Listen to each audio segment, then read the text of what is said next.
Chapter 13. Josh floated there with Astrid, staring at the creepy dark figure hiding inside the mausoleum. The door was open, but the walking corpse refused to step outside. Josh knew it was his body. It was still wearing the red robe in which it had died, and he was tempted to fly closer.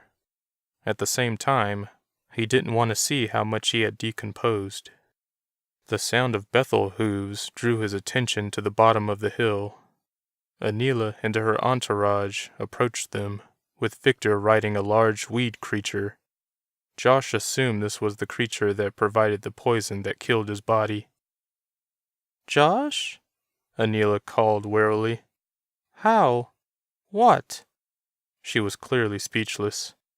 "I mean, Astrid had told me you were back, but with everything going on, I didn't."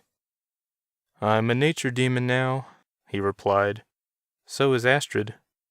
"Hey," Astrid greeted them. "Hello," Anila greeted back. Then she looked at the figure inside the mausoleum. "Hello, Dargonius." "Please," his voice replied in a creepy groan. "Call me Dargo." Josh shivered at the sound of that voice. It still sounded like his own, only with Dargo's rotten inflection. He could barely see the whites of his eyes as they peered out at them. "Hello, Josh." "How are you back?" Josh asked. "Because I'm a wizard. The rules of death don't apply to us the same as they do to regular humans." "Rapatha is injured," Anila said, getting off her Bethel and approaching the mausoleum. "A meteor struck her, and now she's dying. Her energy is leaking out, awakening spirits at random. It must have brought Dargo back fully, because, as he said, he's a wizard and the rules don't apply to him." Rapatha? Josh recognized the name, but couldn't remember where or when he'd heard it before. "Rapatha?" Dargo paused for a moment. Finally, he said, "She's on the island?"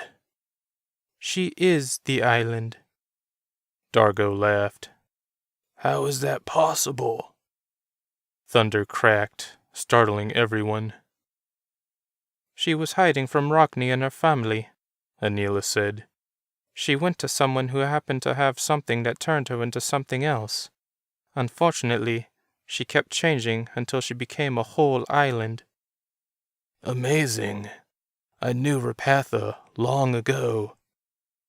Josh thought Dargo sounded somewhat happy speaking of this Rapatha person.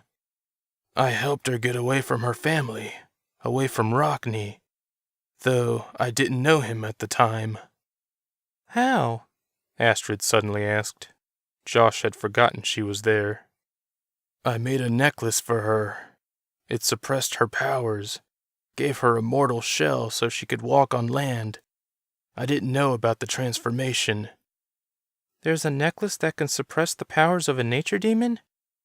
"Indeed. It isn't a cure, mind you." "Josh, we can use that to suppress your powers," Astrid said, excitement in her voice. "What do you mean?" Anila asked her. "Now that Josh is a nature demon, he's leeching my energy." "Nauki is dead," Josh blurted out. He couldn't stop himself. "I killed him by becoming a demon, and now I'm killing Astrid." No one said anything for a moment. Then Dargo said, "It may be in your best interest, Josh, to find the necklace." "Where is it?" he asked. "I have no idea. If Rapatha was wearing it when she transformed, it may be somewhere on the island." "I can help with that," Victor called from atop the hexel. "I'm quite good at finding things on this island."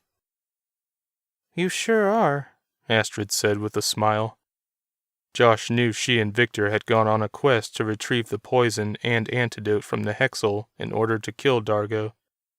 "Unfortunately, I can't go this time," she added. "You could if you possess someone," Anila said.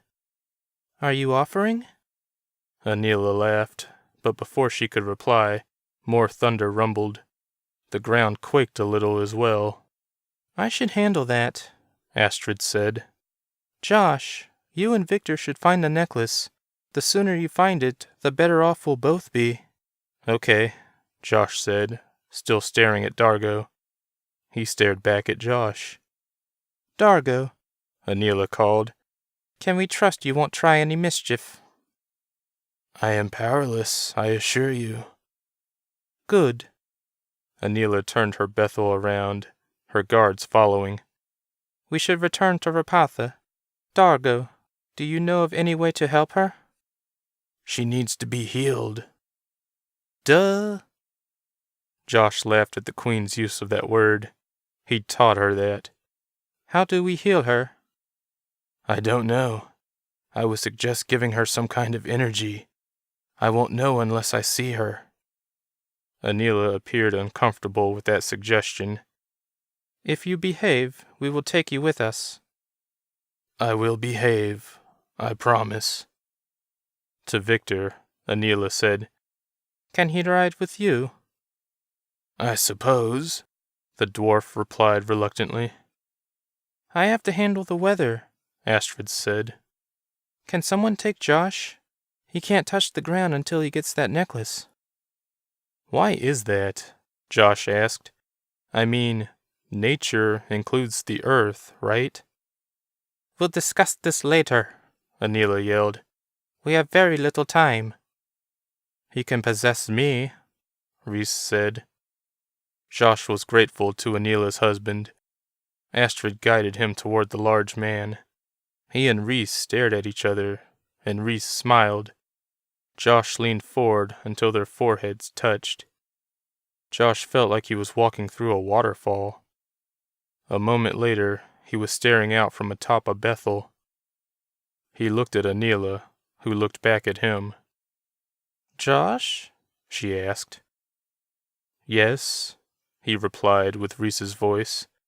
He then looked back to the mausoleum, where Dargo emerged and walked toward Victor and the Hexel.